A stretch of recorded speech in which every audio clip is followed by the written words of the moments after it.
વિદ્યાર્થી મિત્રો, આપણે અળસિયાનું પ્રજનન તંત્રની વાત કરીએ તો અળસિયું એ ઉભયલિંગી પ્રાણી છે. ઉભયલિંગી પ્રાણીનો મતલબ શું થાય?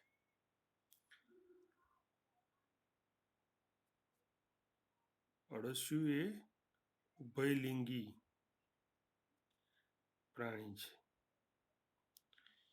એટલે કે ઉભયલિંગીનો અર્થ થાય કે એક જ પ્રાણી માં શુક્રપિંડ અને અંડપિંડ આવેલા હોય છે. એનો અર્થ એ થયો કે એક જ પ્રાણીના શરીરમાં નર અને માદા બંનેના પ્રજનન અંગો આવેલા હોય તો એવા પ્રાણીઓને કહેવાય છે ઉભયલિંગી, અથવા તો એના માટે બીજો શબ્દ છે દ્વિલિંગી. દ્વિ એટલે બે, લિંગ એટલે બે પ્રકારના, નર અને માદા એવા બંને પ્રકારના પ્રજનન અંગો ધરાવતું હોય તો એવા પ્રાણીને કહેવામાં આવે છે ઉભયલિંગી. પ્રાણી સૃષ્ટિની અંદર મોટાભાગના પ્રાણીઓ તમે જુઓ તો એ બધા એકલિંગી હોય છે, એટલે કે નર પ્રાણી અને માદા પ્રાણી બંને અલગ અલગ હોય છે. અળસિયું એક એવું પ્રાણી છે કે જેમાં બંને પ્રકારના પ્રજનન અંગો જે છે આપણને એક જ પ્રાણી દેહની અંદર જોવા મળે છે. હવે આપણે અહીંયા આગળ બે પ્રાણીઓની એક જ શરીર રચનામાં એક જ શરીરમાં આવેલા અંગોની રચના જે છે વાત કરીશું. એમાં સૌથી પહેલા આપણે વાત કરીએ નર પ્રજનન તંત્ર, મેલ રિપ્રોડક્ટિવ સિસ્ટમ. નરની અંદર પ્રજનન અંગો જે છે એની વાત કરીએ તો 10મા અને 11મા ખંડ જે છે આ બંને ખંડોમાં બે જોડ શુક્રપિંડ આવેલા છે. એટલે કે 10મા અને 11મા ખંડની અંદર બબ્બે એટલે એવા બે જોડ શુક્રપિંડ જે છે આપણને આવેલા જોવા મળે છે. અને એ શુક્રપિંડની નીચેથી નીકળતી એની જે શુક્રવાહિની જે છે એ શુક્રવાહિનીઓ 18મા ખંડ સુધી લંબાયેલી હોય છે.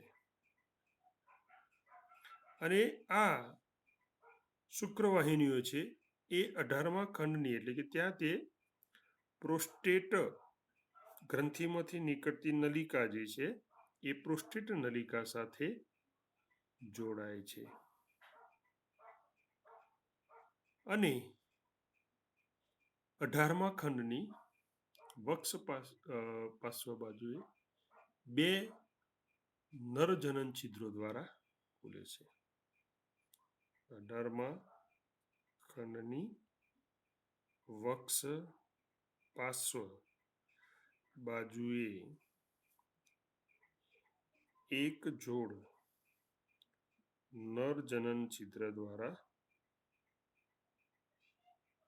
ખુલે છે. એટલે આપણે આગળ પૃષ્ઠ દેખાવની અંદર આની વાત કરેલી કે ભાઈ અળસિયાના શરીરમાં આવેલા જે છિદ્રો છે એના આધારે આપણે પૃક્ષ અને વક્ષ સપાટી જે છે એને ઓળખી શકીએ છીએ. સાથે સાથે બે જોડ સહાયક ગ્રંથિઓ જે છે, બે જોડ સહાયક ગ્રંથિઓ અનુક્રમે 17મા અને 18મા ખંડમાં આવેલી હોય છે. અને આ બંને સહાયક ગ્રંથિઓ જે છે એ 17મા અને 18મા ખંડની વક્ષ પાર્શ્વ બાજુએ આપણને ખુલેલી જોવા મળે છે, છિદ્ર સ્વરૂપે ખુલે છે.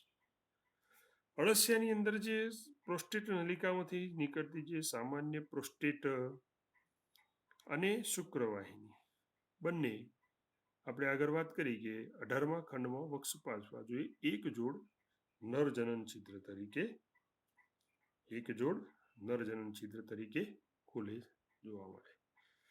આ ઉપરાંત અળસિયાના 6ઠા 7ઠા અને 8મા અને નવમા ખંડ જે છે એટલે કે પાંચમો છઠ્ઠો ખંડ, ત્યાર પછી છઠ્ઠો સાતમો ખંડ, ત્યાર પછી સાતમો આઠમો ખંડ અને આઠમો અને નવમો ખંડ જે છે એ ખંડોની અંદર પ્રત્યેક એટલે કે છઠ્ઠા અને નવમા ખંડ જે છે એના પ્રત્યેક ખંડોમાં શુક્ર સંગ્રહાશયોની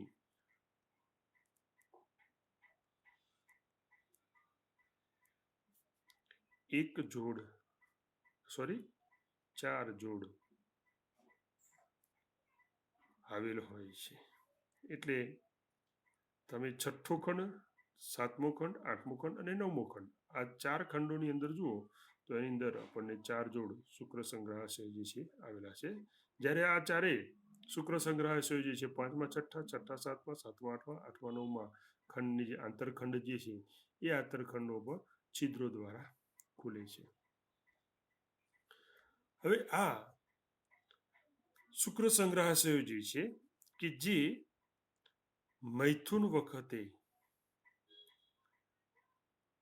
શુક્ર સંગ્રહાશયો મૈથુન જે ક્રિયા થાય એ મૈથુન ક્રિયા દરમિયાન અથવા તો મૈથુન વખતે મેળવેલા સાથી અળસિયો જે છે એ અળસિયાના શુક્રકોષો જે છે એ શુક્રકોષોનો સંગ્રહ કરવાનું કાર્ય કરે છે. એટલે આ જે છે એ શુક્ર સંગ્રહાશયો છે એક અંગ. ત્યાર પછી બીજું અંગ જે છે એ છે શુક્રપિંડ. તો આવી રીતે અળસિયાની અંદર શુક્રપિંડ આપણને 10મા અને 11મા ખંડની અંદર આવેલા જોવા મળે છે. ત્યારે એમાંથી નીકળેલી શુક્રવાહિની જે છે 18મા ખંડ સુધી લંબાયેલી હોય છે અને એ 18મા ખંડની વક્ષ પાર્શ્વ બાજુ એક જોડ નરજનન છિદ્ર દ્વારા ખુલે છે. સાથે સાથે 17મા અને 18મા ખંડની અંદર આપણને 17મા અને 19મા ખંડની અંદર 19મા ખંડની અંદર બે જોડ સહાયક ગ્રંથિઓ જે છે આવેલી હોય છે. જ્યારે બીજો અંગ છે એનું પ્રજનન એ છે શુક્ર સંગ્રહાશયો જે આપણને છઠ્ઠાથી નવમા ખંડની અંદર જોવા મળે છે ચાર જોડ તરીકે. અને એ પાંચમા છઠ્ઠા, છઠ્ઠા સાતમા, સાતમા આઠમા અને આઠમા નવના આંતરખંડીય વિટપો જે છે એ વિટપો એ આપણને આ શુક્ર સંગ્રહાશયના ચાર છિદ્રો આપણને શરીરની એની વક્ષ પાર્શ્વ બાજુ આવેલા જોવા મળે છે. અને આ શુક્ર સંગ્રહાશય જે છે એનું કાર્ય છે કે મૈથુનની ક્રિયા દરમિયાન સાથી અળસિયા પાસેથી મેળવેલા જે શુક્રકોષો જે છે એનો એ સંગ્રહ કરે છે.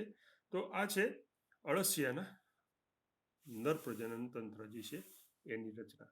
વિદ્યાર્થી મિત્રો, અહીંયા આગળ તમે આકૃતિની અંદર આ અળસિયાની નર પ્રજનન અંગો જે છે સ્પષ્ટ જોઈ શકો છો. તો આ જે છે એ શુક્રપિંડો છે. તો આવા બે જોડ શુક્રપિંડ જે છે આપણને આવેલા જોવા મળે.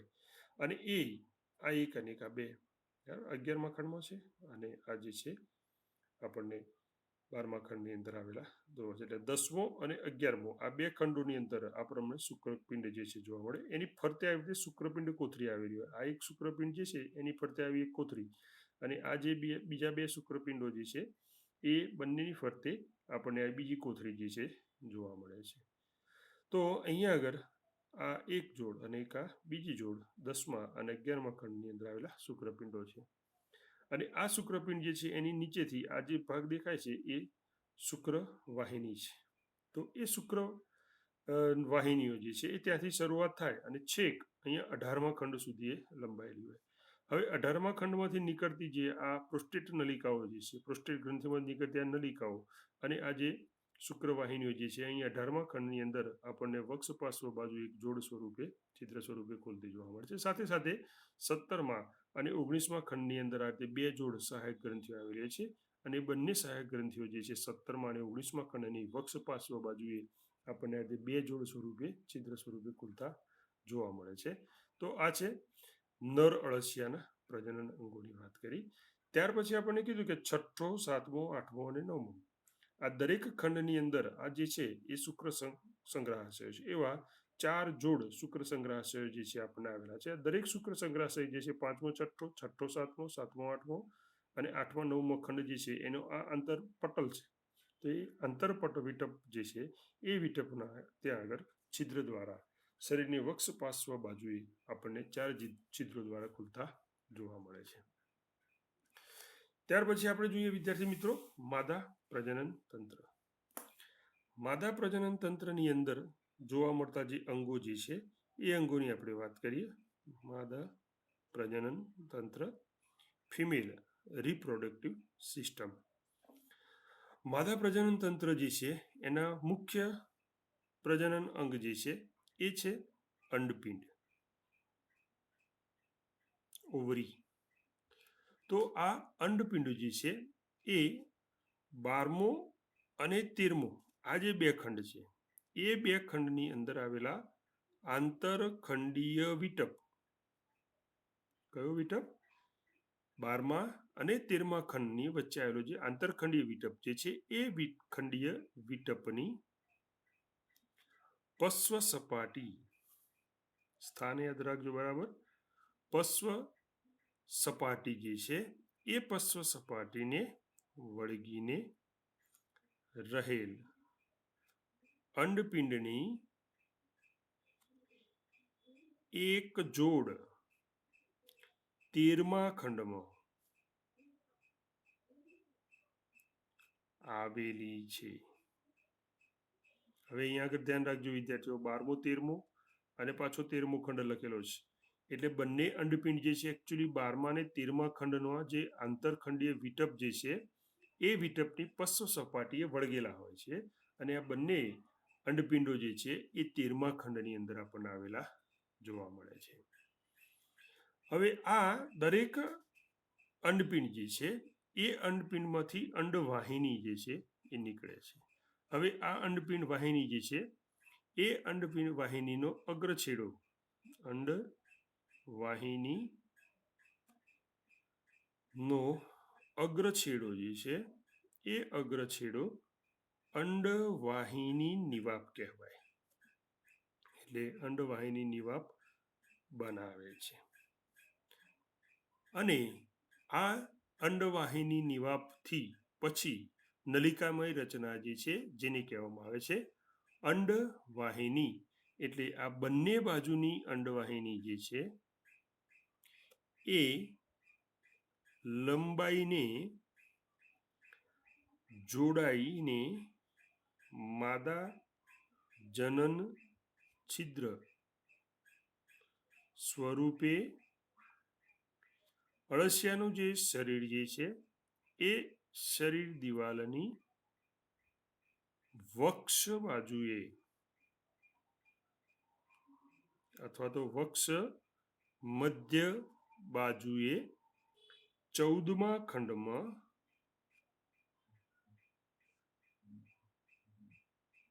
ખુલે છે. તો 14મા ખંડની વક્ષ મધ્ય બાજુએ જે છિદ્ર આવેલું છે જેને આપણે કીધું હતું કે ભાઈ માદા જનન છિદ્ર, એ માદા જનન છિદ્ર છે 2 અંડવાહિનીઓ જોડાઈ અને આપણને ત્યાં છિદ્ર સ્વરૂપે ખુલેલી જોવા મળે છે. તો આ જે આકૃતિની અંદર તમે એને સ્પષ્ટ જોઈ શકો છો. વિદ્યાર્થી મિત્રો, અહીંયા આગળ આપણે આકૃતિ જોઈએ તો આપણને ખ્યાલ આવશે કે માદા જન અંગો જે છે એ ક્યાં આવેલા છે. તો અળસિયાની અંદર તમે આ રીતે 12મો અને 13મો ખંડ જે છે એના વિટપ ઉપર આ અહીંયા આગળ વળગીને આવેલા 2 અંડપિંડ 13મા ખંડની અંદર આવેલા જોવા મળે છે. અને એની નીચેથી આ રીતે અંડવાહિનીઓ નીકળે. એ અંડવાહિનીનો શરૂઆતનો છેડો જે છે અંડવાહિની નિવાપ કહેવાય. અને આ અંડવાહિની નિવાપ પછીની નલિકા જે છે એને અંડવાહિની કહેવાય. બંને બાજુની અંડવાહિનીઓ છે એ આગળ જોડાઈ અને 14મો ખંડ જે છે એ 14મા ખંડની વક્ષ એટલે વક્ષ સપાટી મધ્ય એટલે વચ્ચે એક છિદ્ર દ્વારા ખુલે છે. અને આ જે છિદ્ર જે છે એને કહેવાય છે માદા જનન છિદ્ર. તો આવી રીતે અળસિયાની અંદર આપણને એક જોડ માદા પ્રજનન મુખ્ય અંગ છે અંડપિંડ અને બીજું છે સહાયક અંગ અંડવાહિની એ આપણને આવેલા જોવા મળે છે જે 14મા ખંડની વક્ષ સપાટી પર આપણને એક છિદ્ર દ્વારા ખુલતા જોવા મળે છે. તો આ છે માદાનું પ્રજનન તંત્ર જેને આપણે ફિમેલ રિપ્રોડક્ટિવ ઓર્ગન તરીકે ઓળખીએ છીએ. વિદ્યાર્થી મિત્રો, અહીંયા આગળ આપણે આ રચના જે છે એ નર અને માદાની બંનેની આપણે જોઈએ. હવે આપણે વાત કરીશું કે અળસિયાની અંદર જ્યારે મૈથુનની ક્રિયા થાય ત્યારે કેવી રીતે થાય. તો અહીંયા આપણે જોઈએ છે મૈથુન ક્રિયા.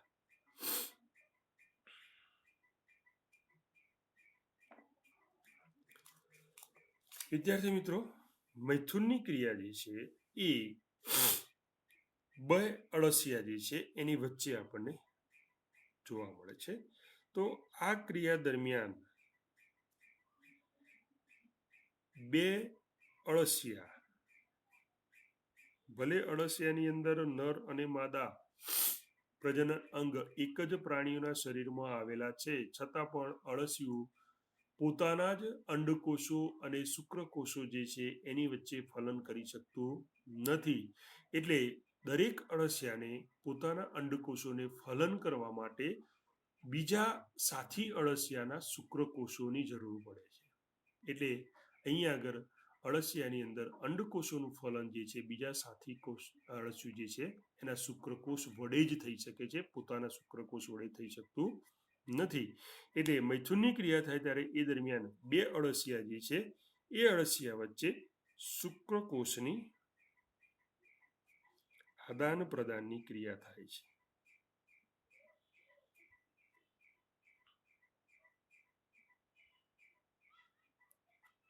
એટલે કે બંને અળસિયાઓ જે છે એ પોતપોતાના શુક્રકોષો જે છે એકબીજાને આપે છે. આ મૈથુન ક્રિયા કેવી રીતે થાય?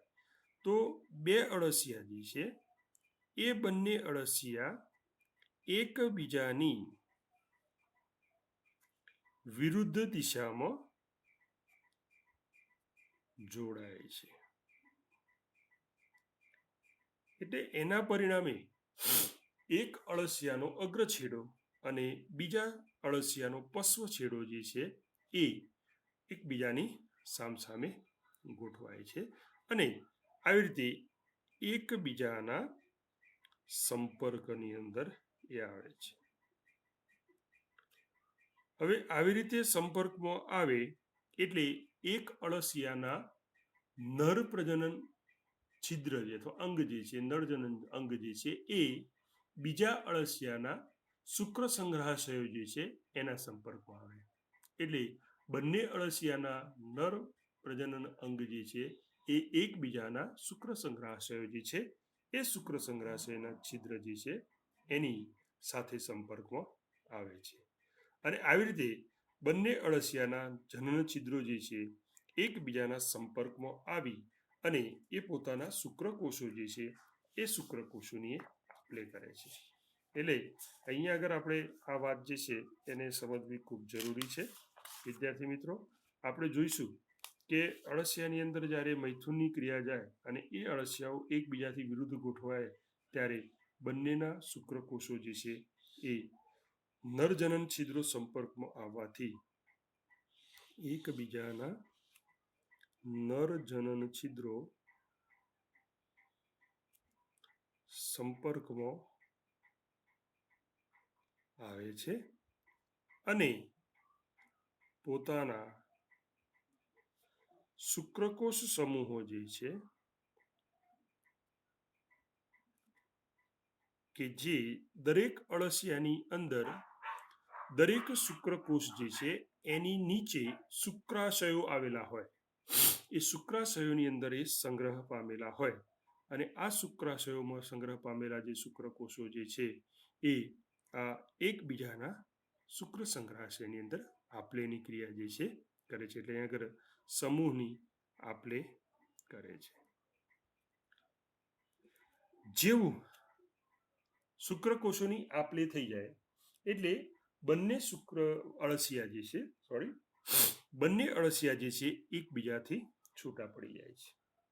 આમ અળસિયાના શુક્ર સંગ્રહાશયના છિદ્રની અંદર નર જનન છિદ્ર સંપર્કમાં આવવાથી બંને અળસિયા પોતપોતાના શુક્રકોષો જે છે એ શુક્ર ત્યાગ કરી અને એકબીજાના શુક્ર સંગ્રહાશયની અંદર દાખલ કરાવે છે.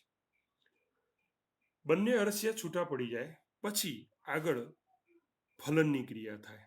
તો ફલનની ક્રિયા કેવી રીતે થાય આપણે એની વાત કરીએ. અળસિયા જે છે એ છૂટા પડ્યા પછી થોડા સમય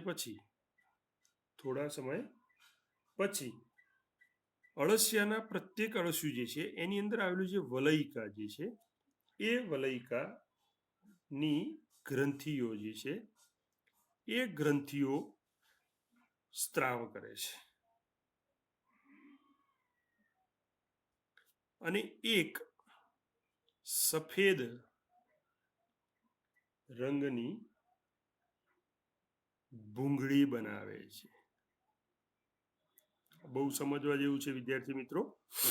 બંને અળસિયાઓ જે છે એકબીજાથી છૂટા પડી જાય એટલે થોડા સમય પછી આ બંને અળસિયાના જે વલયિકા પ્રદેશ જે છે એ વલયિકા પ્રદેશની અંદર આવેલી એક ગ્રંથિ જે છે એ ગ્રંથિ કેટલાક પદાર્થોનો સ્ત્રાવ કરે છે અને એ સ્ત્રાવના પરિણામે એમાંથી એક સફેદ ભૂંગળી બને છે અને આ જે ભૂંગળી જે છે એ ભૂંગળીની અંદર દરેક અળસિયું જે છે એ પોતાના અંડ જે છે અંડકોષો એનો ત્યાગ કરે છે એટલે કે અંડકોષોનો ત્યાગ કરવામાં આવે છે. હવે આ જે ભૂંગળી જે છે એ ભૂંગળી અળસિયું જે છે એ અળસિયાના શરીર દિવાલ જે છે એ શરીર દિવાલના આંકુચનના કારણે, આંકુચન એટલે શરીર જે છે દિવાલ જે છે એ આંકુચન પામે એટલે એના પરિણામે આ વલયિકા પ્રદેશમાં બનેલી જે સફેદ ભૂંગળી જે છે એ સફેદ ભૂંગળી ધીમે ધીમે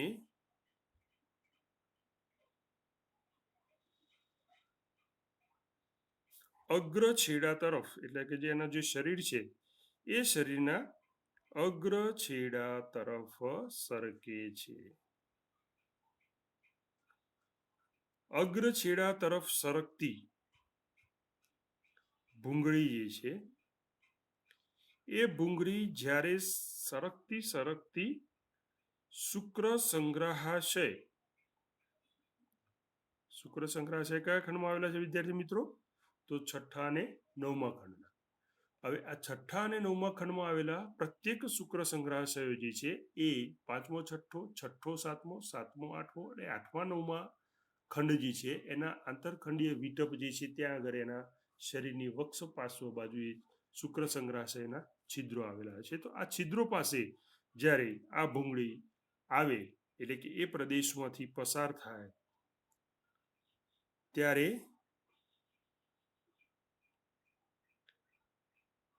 શુક્ર સંગ્રહાશયમાંથી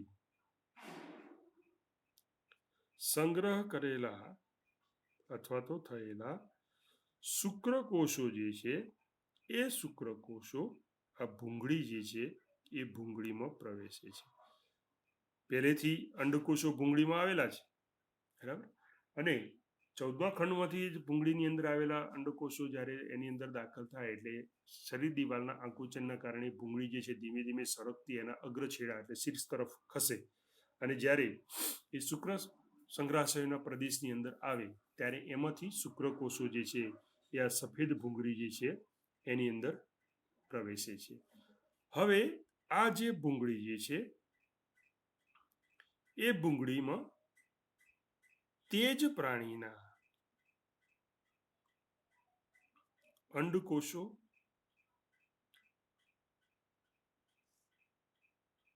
અને સાથી પ્રાણીના એટલે કે સાથી અળસિયાના શુક્રકોષો અને એની સાથે પોષક પ્રવાહીયુક્ત દ્રવ્ય જે છે એ દ્રવ્ય એકત્ર થાય છે. એટલે કે સફેદ ભૂંગળીની અંદર આપણને 3 વસ્તુઓ જોવા મળે. કઈ 3 જોવા મળે? તો એક પોતાના અંડકોષ વત્તા બીજા સાથી કોષ અળસિયું જે છે એના શુક્રકોષ અને ત્રીજું પોષક દ્રવ્ય અથવા તો પોષક પ્રવાહીયુક્ત દ્રવ્ય આવેલું હોય. હવે આ 3 ભાગો જે છે એ સફેદ ભૂંગળી જે છે એની અંદર આવે. આ સફેદ ભૂંગળી જે છે એને કહેવામાં આવે છે અંડગર, કુકુન. તો આવું અંડગર જે છે એ અંડગર અંડકોષો, શુક્રકોષો અને સાથે સાથે પોષક દ્રવ્યો યુક્ત પ્રવાહી જે છે એ પ્રવાહી ધરાવે છે. હવે આ અંડગર જે છે અથવા તો સફેદ ભૂંગળી જે છે એ અળસિયું પોતાના શરીરની બહાર મુક્ત કરે છે. જ્યારે આ અંડગર જે છે પોતાના શરીરથી મુક્ત થાય એટલે તેના બંને છેડા જે છે એ બંને છેડા બંધ થઈ જાય છે. જેવું શરીરથી છૂટું પડવા માંડે એટલે પહેલા આગળનો છેડો બંધ થાય અને જેવો બીજો પાછળનો ભાગ જેવો છૂટો પડે એટલે તરત જ બીજો છેડો જે છે એ બંધ થાય. એટલે બંને બાજુથી આ સફેદ ભૂંગળી જે સીલ થઈ જાય છે. હવે આવી જે ભૂંગળી જે છે એ ભૂંગળીને કહેવામાં આવે અંડગર. અને એની અંદર અંડકોષો, શુક્રકોષો અને પોષક પ્રવાહી જે છે આવેલો હોય છે. હવે આ મુક્ત થયેલી અંડગર જે છે એ અંડગરને અળસિયું જમીન ઉપર અથવા તો જમીનની અંદર એ મુક્ત કરે છે. હવે આ મુક્ત થયેલું જે અંડગર જે છે એ અંડગરની અંદર ફલનની ક્રિયા થાય એટલે એમાંથી ફલિતાંડ બને છે. અહીંયા આગળ ફલન થઈ અંડકોષો જે છે એ ફલિતાંડમાં ફેરવાય છે અથવા તો ફલિતાંડોમાં પરિણમે છે. હવે આવા ફલિતાંડમાં ફેરવાયેલા જે અંડકોષો જે છે એ અંડકોષો આ અંડગરની અંદર આગળ વૃદ્ધિ અને વિકાસ પામે છે. લગભગ 3 અઠવાડિયા પછી ફલનની ક્રિયા જે છે અને ફલિતાંડોનું જે વૃદ્ધિ અને વિકાસની ક્રિયા જે છે એ અળસિયાની અંદર લગભગ 3 અઠવાડિયા સુધી ચાલે. એટલે 3 અઠવાડિયા પછી લગભગ 4ની સરેરાશે 2 થી 22 બાળ અળસિયા પ્રત્યેક અંડગરમાંથી મુક્ત થાય છે અથવા તો બહાર આવે છે. હવે આ બહાર આવેલા અળસિયા જે છે એ આગળ વૃદ્ધિ અને વિકાસ પામે અને આવા વૃદ્ધિ અને વિકાસ પામતા જે અળસિયા જે છે એટલે કે બાળ અળસિયાનો જે વિકાસ છે એ સીધો છે.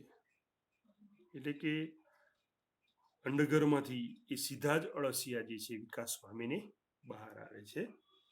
એટલે કે અહીંયા આગળ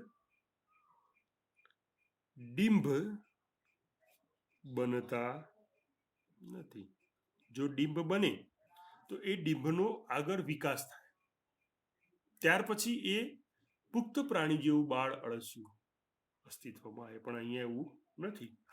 અંડગર જે છે એની અંદર જ ફલિતાંડ જે છે એ ફલિતાંડ વૃદ્ધિ અને વિકાસ પામી અને એ બાળ અળસિયાની અંદર ફેરવાય છે. એટલે અહીંયા આગળ અળસિયાની અંદર ગર્ભ વિકાસ જે વિકાસની ક્રિયા છે ગર્ભની એ સીધો જ છે.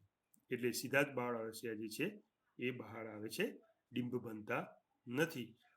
અળસિયું જે છે એને પ્રોટેન્ડસ પ્રાણી કહેવામાં આવે છે. અળસિયું પ્રોટેન્ડસ પ્રાણી છે. હવે પ્રોટેન્ડન્સ નો અર્થ શું થાય, કોને કહેવાય? તો નર પ્રજનન કોષો માદા પ્રજનન કોષો કરતા વહેલા પરિપક્વ થાય પરિપક્વ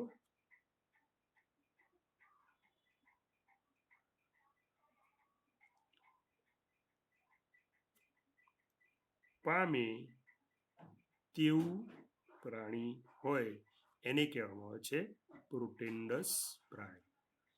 એટલે કે નર પ્રજનન કોષો જે છે એ માદા પ્રજનન કોષો કરતા વહેલા પરિપક્વ પામે છે. એટલા માટે અળસિયું જે છે એ પ્રોટેન્ડન્સ પ્રાણી તરીકે ઓળખવામાં આવે છે. તો આ છે અળસિયાની મૈથુનની ક્રિયા, ફલનની ક્રિયા અને ફલિતાંડનો જે વિકાસ છે. અને એ વિકાસમાંથી બાળ અળસિયા સરેરાશ 3 અઠવાડિયા પછી 2 થી 22ની સંખ્યામાં દરેક અંડગર જે છે કુકુન જે છે એમાંથી 2 થી 22 બાળ અળસિયા જે છે એ બહાર આવે છે. એટલે અહીંયા આગળ અળસિયાનો વિકાસ જે છે એ સીધો છે, ડિંબ બનતા નથી અને અળસિયું જે છે એ પ્રોટેન્ડન્સ પ્રાણી તરીકે ઓળખાય છે. વિદ્યાર્થી મિત્રો, આપણે અળસિયું અને માનવ જીવન સાથેનો જે સંબંધ છે એની વાત કરીશું. તો માનવ સાથે અળસિયાનો સંબંધ જે છે એ કેવા પ્રકારનો છે? અળસિયું અને મનુષ્ય વચ્ચેનો જે સંબંધ જે છે એ એકબીજાને મદદરૂપ થયો હોય છે. વિદ્યાર્થી મિત્રો, આપણે અળસિયાને ખેડૂતના મિત્ર તરીકે ઓળખીએ છીએ. તમને કારણ પૂછે કે અળસિયું એ કારણ આપો, આવો પ્રશ્ન તમને પૂછે કે ભાઈ અળસિયું એ ખેડૂત મિત્ર તરીકે ઓળખાય છે, કારણ આપો. તો આ કારણ જે છે આપણે સમજાવવું પડે કે ભાઈ કેવી રીતે અળસિયું ખેડૂત મિત્ર તરીકે ઓળખાય છે.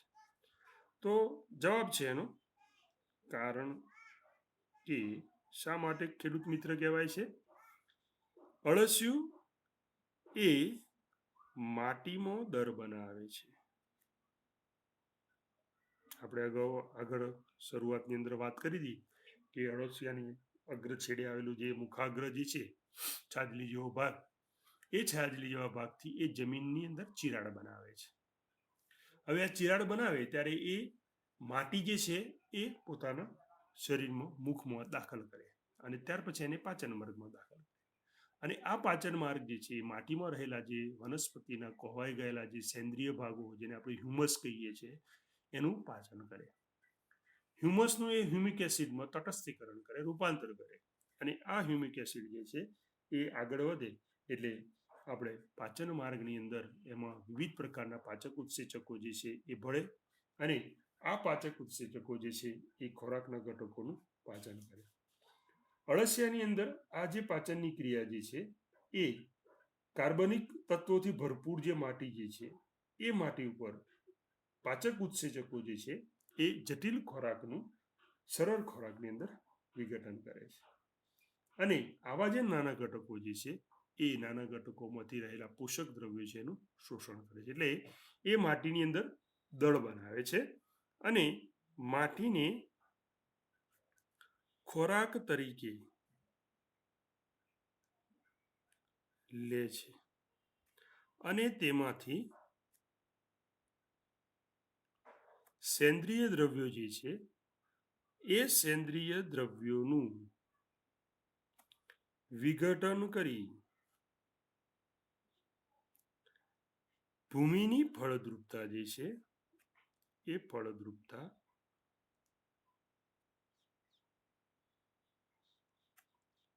વધારે છે. અપાચિત જે ખોરાકના ઘટકો અથવા તો ભૂમિના જે ભાગો છે અને માટી જે છે એને એ મળ સ્વરૂપે બહાર કાઢે છે. એટલે આવી રીતે એ જમીનની અંદર જ્યારે દર બનાવે એટલે એ જમીનમાં ઊંડી રહેલી જે માટી છે એ માટીને એ ઉપર તરે કરી અને જમીનનું ખેડાણ કરે છે. સતત અળસિયું જે છે એ જમીનની ઉપર નીચે ધીમી ગતિએ દર બનાવે અને એ દર બનાવે ત્યારે સતત માટી જે છે એ પોતાના પાચન માર્ગની અંદર દાખલ કરી અને વનસ્પતિના સેન્દ્રિય પદાર્થો જે છે એને સરળ ઘટકોમાં રૂપાંતર કરી અને જરૂરી પોષક દ્રવ્યો છે એનું શોષણ કરી બાકીનું જે મળ સ્વરૂપે રહેલી જે માટી જે છે એને પોતાના શરીરના પશ્વ ભાગે આવેલું જે મળદ્વાર અથવા જે ગુદાદ્વાર છે એ ગુદાદ્વાર દ્વારા એ ત્યાગ કરે છે અને આવી માટી જે છે એ આપણે અળસિયાને જમીનની ઉપર ઘણી વખત આપણે નાના નાના ગોલકો સ્વરૂપે જોઈએ છીએ. જમીનની જે ઉપરની સપાટી પર છે સતત ઉપર નીચે કરે એટલે એ સાથે સાથે જમીનનું ખેડાણ પણ થાય અને આ જે જમીન જે છે એ જમીનને ખેડાણ કરવાના કારણે એ છિદ્રાળુ બનાવે છે, જેના કારણે જમીનની અંદર આ જે છિદ્રાળુ ભૂમિ જે છે એ જમીનમાં વિકાસ પામતા વનસ્પતિના મૂળ જે છે એ વનસ્પતિના મૂળને પ્રાણવાયુ એટલે વિદ્યાર્થી મિત્રો ઓક્સિજન. જમીન છિદ્રાળુ હોય પોચી હોય તો એમાં ઓક્સિજન સંગ્રહ ક્ષમતા વધે અને એટલા પરિણામે એ વનસ્પતિનો જે વિકાસ પામતા જે મૂળ છે એ મૂળને પ્રાણવાયુ જે છે પૂરો પાડે છે. સાથે સાથે વનસ્પતિના જે મૂળ છે એ મૂળને પોચી અને છિદ્રાળુ જમીન હોય એટલે માટીમાં એને દાખલ થવામાં મદદરૂપ થાય છે.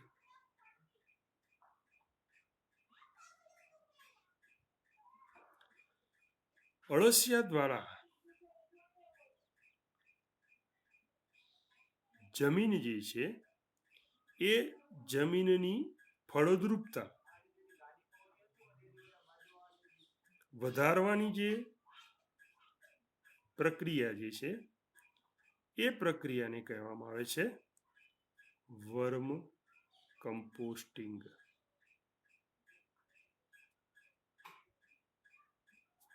તો આ છે વર્મ કમ્પોસ્ટિંગ. નાની નાની ઢગલીઓ અથવા તો ગોલકો સ્વરૂપે જે રચનાઓ આપણને જમીનની સપાટી પર જોવા મળે બરાબર એ છે અળસિયા દ્વારા ત્યજાયેલી માટી. એટલે અળસિયા જે છે એ જમીનની ફળદ્રુપતા વધારવાનું કામ કરે છે એટલા માટે એ ખેડૂત મિત્ર છે અને આ જે પ્રક્રિયા જે છે ફળદ્રુપતા વધારવાની એને કહેવામાં આવે છે વર્મ કમ્પોસ્ટિંગ. તો આ મનુષ્યના માનવ અળસિયા સાથેનો સંબંધ છે. બીજો છે કે આ અળસિયા જે છે એનો માછલી પકડવાના ગલ આવે એ ગલમાં ભક્ષ્ય ભેરવવા તરીકે ઉપયોગ થાય છે. વિદ્યાર્થી મિત્રો, જે લોકો નદીઓ તળાવો અથવા તો ઝરણાઓ જે છે એની અંદર માછલી પકડવાનું જે કામ કરે છે એ લોકો આ અળસિયો જે છે એને ભક્ષ્ય તરીકે ગલની અંદર ભરાવે અને એ ગલ જે છે અળસિયું ભરાવેલું એને પાણીની અંદર નાખે એટલે જેવી માછલીઓ એને ખાવા આવે ત્યારે આ હૂક જેવો અંકુશ જેવો જે ગલ જે છે એ માછલીના શરીરના ગળાના ભાગે ભરાઈ જાય એટલે માછલી જે છે ગલમાંથી છૂટવા માટે તરફડિયા મારે એટલે એની સાથે બાંધેલી દોરી જે છે કે જે માછીમાર પાસે હોય ખેંચાય એટલે માછીમાર તરત જ એ દોરીને ખેંચી લે એટલે માછલી જે છે આ ગલમાં ભરાવી અને એની પાસે આવી જાય. તો વિદ્યાર્થી મિત્રો, તમે આવો ગલ કદાચ જોયો હોય તો તમને ખ્યાલ હશે કે એ આવો ગલ હોય. હવે એ ગલનો આ છેડો જે છે ખૂબ જ અણીદાર હોય અને બીજો છેડો જે છે આ રીતે આવેલો હોય. હવે આની સાથે દોરી બાંધેલી હોય. હવે અળસિયું જે છે એને આ ગલની અંદર આ રીતે ભરાવી દેવામાં આવે અને પછી આ ગલને પાણીની અંદર નાખવામાં આવે. જેવું અળસિયું આ ગલ ખાવા જાય એટલે જ્યારે પોતાનું મોઢું આ રીતે પહોળું કરે ત્યારે એ આ ગલ જે છે એના ગળાની અંદર ફસાઈ જાય એટલે અળસિયું જે છે ગલમાંથી છૂટવા માટે આમ તલપાપડ થાય એટલે આ દોરી ખેંચાય એટલે માછીમાર ઝાટકો મારે એટલે વધુ જોરથી આ ગલ જે છે એના જડબામાં ભરાઈ જાય અને તરત જ એ માછલી જે છે એ માછલી પકડાઈ જાય છે. એટલે માછલીને પકડવા માટે આ રીતે ગલ તરીકે ભક્ષ્ય તરીકે અળસિયાનો ઉપયોગ જે છે ગલમાં ભરાવા માટે થાય છે. તો આ છે અળસિયા અને મનુષ્ય વચ્ચેનો સંબંધ છે. અળસિયું જે છે મનુષ્યને ફાયદાકારક છે. ખેડૂત મિત્ર એટલા માટે કહેવાય છે કે જમીનને ફળદ્રુપ બનાવે છે, પોચી બનાવે છે, છિદ્રાળુ બનાવે છે, એટલે વધુ ઓક્સિજનનો સંગ્રહ થાય, વધુ પાણીનો સંગ્રહ થાય, ખોરાક માટીની અંદર, જમીનની અંદર એના જે વર્મ કમ્પોસ્ટિંગની પ્રક્રિયા દ્વારા ઉત્પન્ન થયેલો જે મળ જે છે ભળે, એટલે જમીનમાં પોષક દ્રવ્યનું પ્રમાણ વધે છે, એટલે જમીનની ફળદ્રુપતા વધે છે. એટલે આવી જમીનની અંદર સરળતાથી વનસ્પતિના મૂળ જે છે દાખલ થઈ શકે છે અને એને પૂરતા પ્રમાણમાં ઓક્સિજન જે છે અથવા તો પ્રાણવાયુ છે પ્રાપ્ત થાય છે. એટલા માટે અળસિયું જે છે એ ખેડૂતનો સાથી મિત્ર અથવા તો ખેડૂતના મિત્ર તરીકે ઓળખાય છે. તો આ વાત કરીએ આપણે અળસિયાની. વિદ્યાર્થી મિત્રો, એવી જ રીતે આપણે બીજું પ્રાણીનો અભ્યાસ કરવાનો છે અને એ પ્રાણી જે છે એ છે વંદો.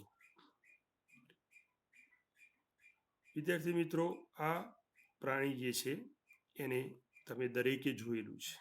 દરેકના ઘરની અંદર આપણને આ પ્રાણી જે છે જોવા મળે, ખાસ કરીને એ રાત્રિ દરમિયાન જોવા મળે છે. હવે આપણે વંદાની સામાન્ય માહિતી મેળવીએ તો સૌથી પહેલાં આપણે વાત કરી કે વંદાનો રંગ કેવો હોય.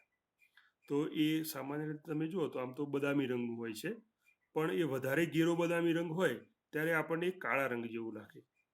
એટલે કાળા રંગનું શરીર ધરાવતું પ્રાણી છે.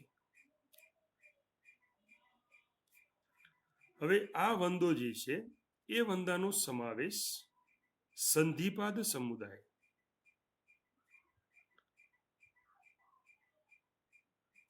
એની અંદર પાછો કીટક વર્ગ આવેલો છે. એ કીટક વર્ગની અંદર થયેલો છે. વિદ્યાર્થી મિત્રો, તમે પ્રકરણ 4 ની અંદર પ્રાણી વર્ગીકરણ ભણ્યા તો એની અંદર સંધિપાદ સમુદાય આવતો હતો. સંધિપાદ સમુદાય એટલે શું, કોને કહેવાય? તો કે જે પ્રાણીઓના પાદ એટલે પગ, ઉપાંગ, સંધિ એટલે સાંધાવાળા. જે પ્રાણીઓના ઉપાંગો સાંધાવાળા હોય એમને કહેવામાં આવે સંધિપાદ. અને આ વંદો જે છે એના ઉપાંગો તમે જોજો તો એ ઉપાંગો સાંધાવાળા હોય છે. એટલા માટે એને સંધિપાદ સમુદાયમાં, અને સંધિપાદ સમુદાયની અંદર કીટક વર્ગ, એ કીટક વર્ગની અંદર સમાવેશ થયેલો. વિદ્યાર્થી મિત્રો, આપણે આ વાત કરી અળસિયાના રંગની. બદામી, આ જો વધારે ઘેરો બદામી હોય તો એ કાળા રંગ જેવું દેખાય, એટલે કાળા રંગનું શરીર ધરાવતું પ્રાણી છે. પણ રંગની બાબતની અંદર ઉષ્ણકટિબંધની અંદર આપણને આ વિવિધતા જે છે એ જોવા મળે છે. એટલે ઉષ્ણકટિબંધના વિસ્તારની અંદર દેડકો, વંદો જે છે એ વંદાનો રંગ આપણને જુદો જુદો જોવા મળે. એમાં એક છે ચળકતા પીળા રંગના પણ જોવા મળે, અથવા તો લાલ રંગના જોવા મળે, અને કેટલાક ઉષ્ણકટિબંધ જે છે એ કટિબંધની અંદર આપણને એ લીલા રંગના વંદા જે છે નોંધાયેલા જોવા મળે છે.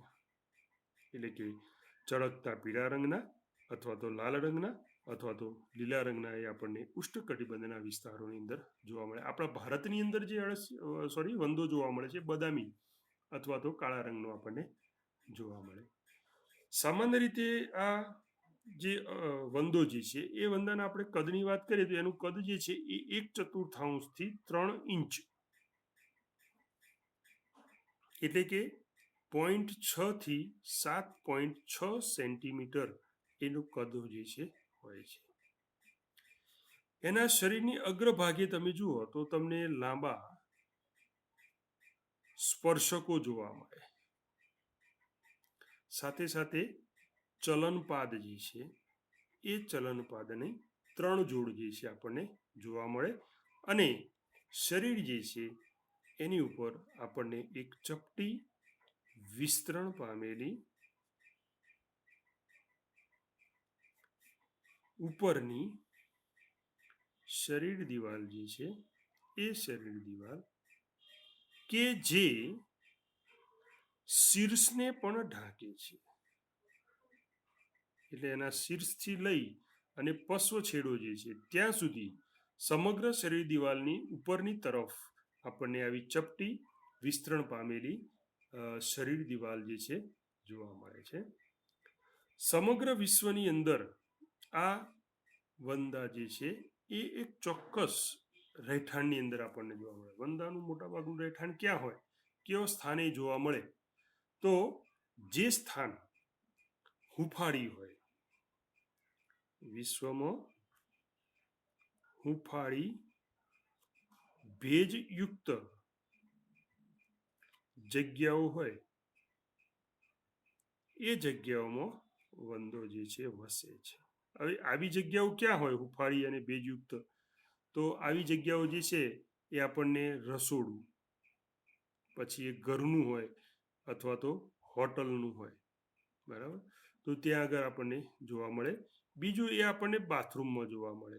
બાથરૂમની અંદર પણ સંડાસની જે પાઇપો જે છે એની અંદર એ વધારે જોવા મળે, કારણ કે ત્યાં હુંફાળું ભેજવાળું વાતાવરણ હોય અને પુષ્કળ પ્રમાણમાં એને ખોરાક મળે. એટલે બાથરૂમ છે, સંડાસ જે છે ત્યાં આગળ, અથવા તો જે ગટરો જે છે એ ગટરની લાઈનોની અંદર આપણને આ અળસિયા જે છે વસતા જોવા મળે છે, કારણ કે ત્યાં આગળ હુંફાળી ભેજયુક્ત જગ્યા જે છે આવેલી છે. સાથે સાથે ત્યાં એને પુષ્કળ પ્રમાણની અંદર ખોરાક જે છે પણ પૂરતા પ્રમાણમાં મળે છે. એટલે આવા સ્થાનો પર આપણને જોવા મળે છે. અળસિયું જે છે એ મનુષ્યના ઘરમાં રહી ગંભીર ઉપદ્રવકારી અને અનેક ઘણા બધા જે રોગો છે એ અનેક પ્રકારના રોગોનો વાહક છે.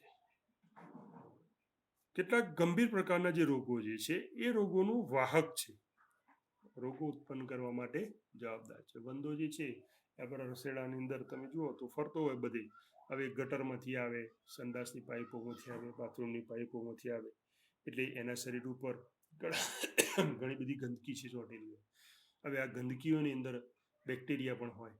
હવે આવા વાયરસ બેક્ટેરિયા, ખાસ કરીને બેક્ટેરિયા જે છે એ જ્યારે આપણા રસોડાની અંદર અથવા ઘરની અંદર પડે એટલે આપણા શરીર ઘરની અંદર ભોયતળિયું જે છે અથવા ટાઇલ્સ જે છે એની ઉપર એ પડે, એટલે એના પરિણામે એ રોગો જે છે આપણને લાગુ પડી શકે. હવે વાત કરીએ આપણે અળસિયાની બાહ્યકાર વિદ્યાની, વંદાની બાહ્યકાર વિદ્યા.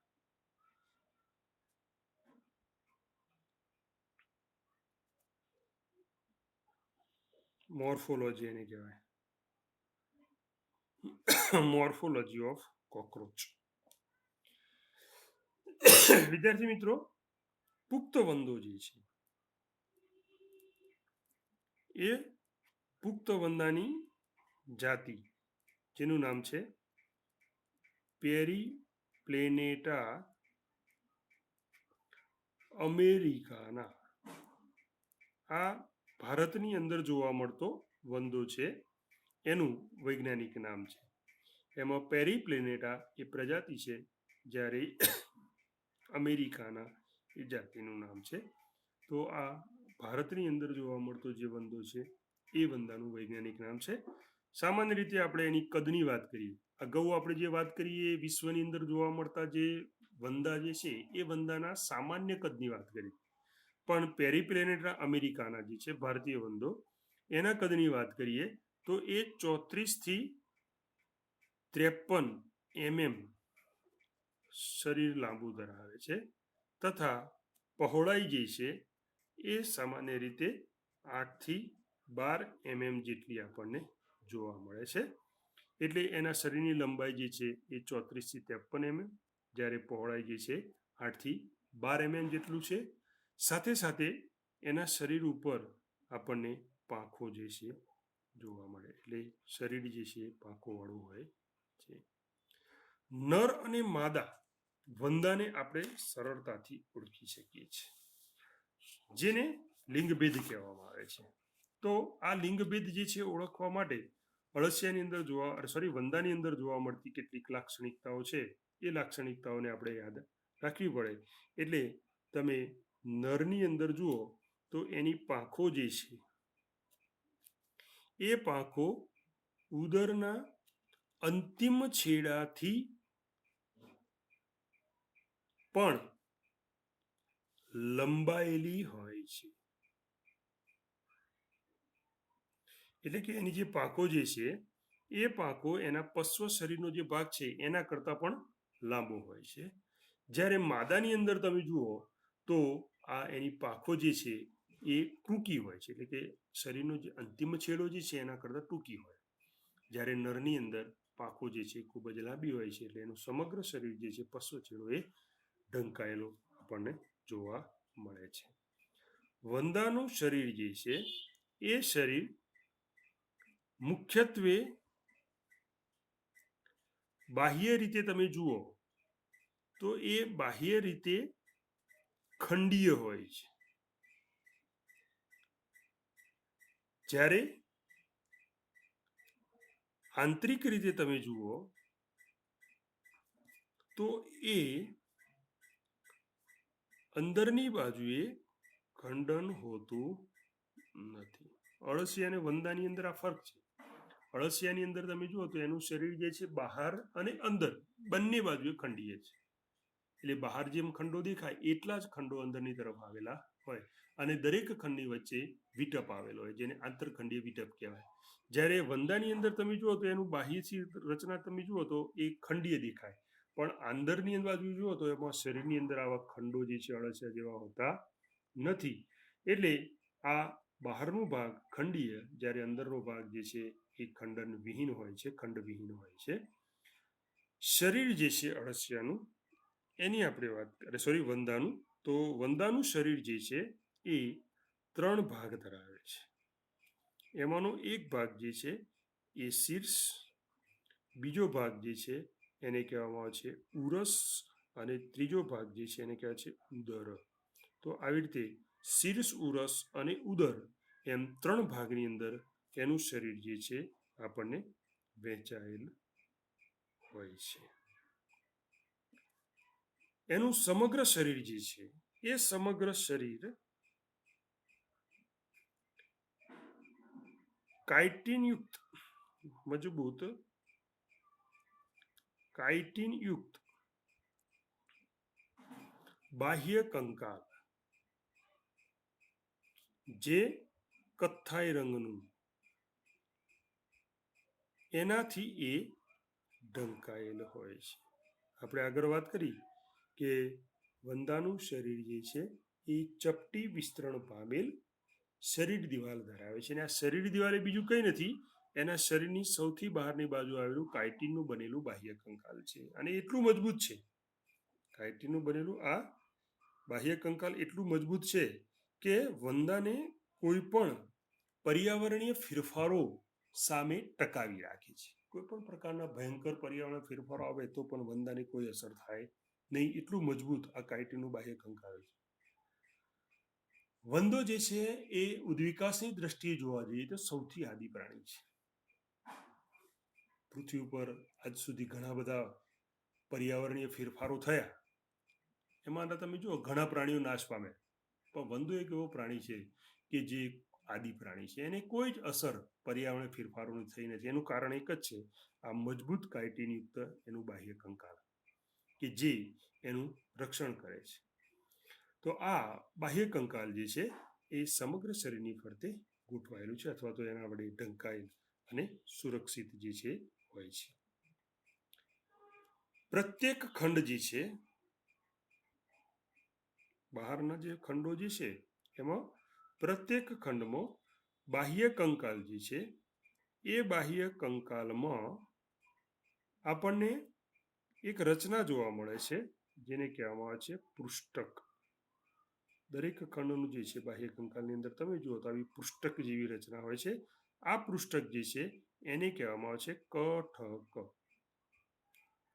હવે આ જે કઠક જે છે એ કઠક શરીરના બંને સપાટી, વંદાના શરીરની 2 સપાટી હોય, એક પૃષ્ઠ સપાટી અને બીજી વક્ષ સપાટી.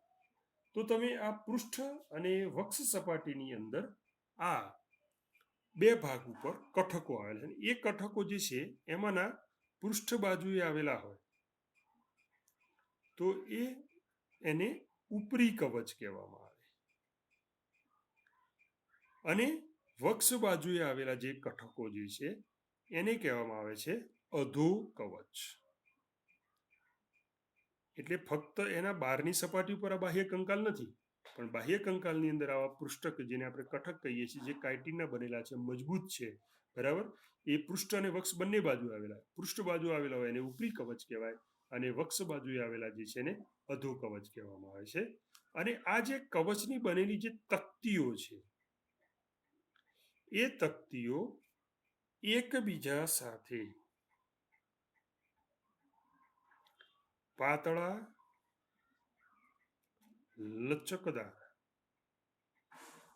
લચકદાર એટલે બીજો શબ્દ છે એના માટે સ્થિતિસ્થાપકતા ધરાવતા હોય એવા પાર્શ્વ બાહ્ય કંકાલની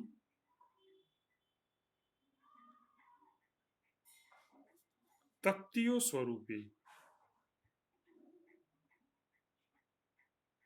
આવેલ પટલ જે છે એ પટલથી એકબીજા સાથે દરેક કઠક અથવા તો કવચ જે છે એ જોડાયેલા હોય છે. એટલે ઉપરી અને અધો કવચ જે છે એકબીજા સાથે પાતળા લચકદાર પાર્શ્વ બાજુએ આવેલા બાહ્ય કંકાલની જે તક્તિઓ છે એ તક્તિ સ્વરૂપે પટલથી એકબીજાથી જોડાયેલી છે. અને આવા જે પટલો જે છે એ પટલને કહેવામાં આવે છે યોજી કલા. પટલને શું કહેવાય? યોજી કલા કહે છે. અથવા તો એને સંધિ પટલ પણ કહેવાય.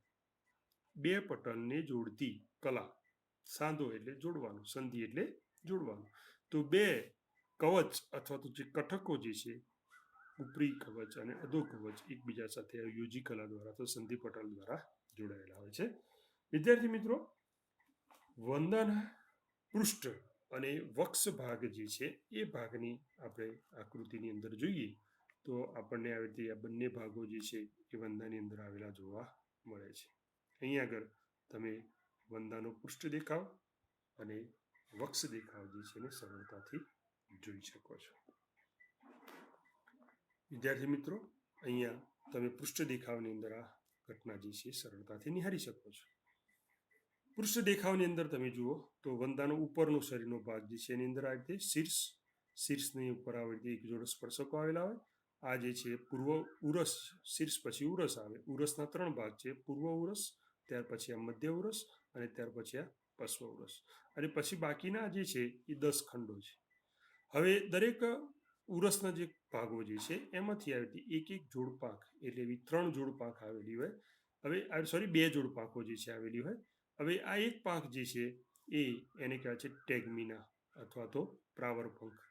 હવે આવી ટેગમિના પ્રાવરપંખ જે છે એ મધ્ય ઉરસમાંથી ઉત્પન્ન થાય છે અને એ રક્ષણાત્મક અને સુંગરીય હોય છે, જે ફક્ત એક આવરણ સ્વરૂપે બહારની બાજુ આવેલી હોય. જ્યારે બીજી જે છે એ પશ્વ ઉરસમાંથી ઉત્પન્ન થાય એને દ્વિખંડી આવી જે પાંખ જે છે એ પાંખ કહેવાય. આવી પાંખ જે છે પારદર્શક હોય છે અને વચ્ચેથી આવી રીતે ખંડ દ્વિખંડી ધરાવે અને એનું કાર્ય છે ઉડવામાં. એટલે આ બીજી પાંખ જે છે પશ્વ ઉરસમાંથી ઉત્પન્ન એના દ્વારા વંદો ઉડે. બાકી ઉપર આ એક બીજી પાંખ જોવા મળે. તો આવી 2 પાંખો 2 બાજુએ આપણને જોવા મળે. દરેક ખંડ જે છે પૂર્વ, મધ્ય અને પશ્વ ઉરસ એમાંથી આવી એક જોડ ચલનપાદો ઉત્પન્ન થાય અને આ ચલનપાદ જે છે આવી રીતે સાંધાવાળા છે એટલે એને સંધિપાદ કહેવામાં આવે. તમે એની વક્ષ સપાટી જુઓ તો વક્ષ સપાટીની અંદર આપણને આ રચના જે છે એ વંદાનો શરીરનો નીચેનો ભાગ આ રીતે જોવા મળે. તો તમે જુઓ તો આ શીર્ષ છે, ત્યાર પછી શીર્ષ પછીનો આ ઉરસ છે, એમાંનો આ પૂર્વ ઉરસ, આ જે છે મધ્ય ઉરસ અને આ જે છે પશ્વ ઉરસ. અને એ દરેક ઉરસમાંથી તમે જુઓ તો અહીંથી ચલનપાદની શરૂઆત થાય. એટલે આ પૂર્વ ઉરસ જે છે એની અંદર આવેલું ચલનપાદ, પછી આ મધ્ય ઉરસમાંથી આવેલો ચલનપાદ અને ત્યાર પછી આ પશ્વ ઉરસમાંથી ઉત્પન્ન થયેલો ચલનપાદ. આવી રીતે 3 જોડ ચલનપાદ અને શીર્ષની અંદર આપણને એક જોડ આવી રીતે સ્પર્શકો છે આવેલા જોવા મળે. શીર્ષ મુખ જે છે એની અંદર આ રીતે મુખાંગો આવેલા હોય અને બાકીના જે શરીરના ખંડો જે છે એ આપણને પશ્વ ઉરસ પછી આ રીતે ક્રમમાં ગોઠવાયેલા જોવા મળે.